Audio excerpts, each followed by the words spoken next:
Hi everybody, Paula Jo from Cedar Quilts.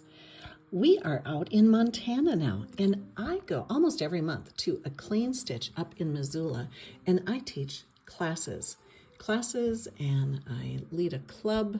There we go.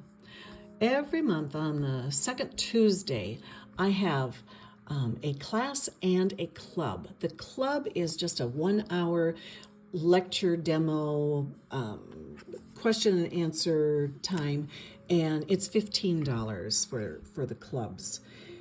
And then at noon, we start a 3-hour hands-on class where there are very few students. It's all very small gatherings, and we are going to have hands-on learning. You can click on any of these and pick your dates and see all the information about what we're going to be doing. And I'm going to show you another one I'm doing.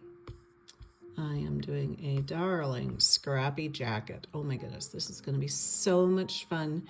And yeah, I have mine over there. I've got a sweatshirt and some scraps, and we are going to be making a darling little jacket. And I'll help you size it and shape it based on the sweatshirt that you bring. Make sure it's oversized, and then a whole bunch of scraps. And we are going to have so much fun. Make sure you have some yardage for some binding and things too. But there are a number of different looks that you can create with that. But there's all kinds of information online. So go to cleanstitch.com and sign up for some of my classes. Paula Jo at cedarquilts.com, and we are now in Montana. I hope to see you soon. Toodaloo.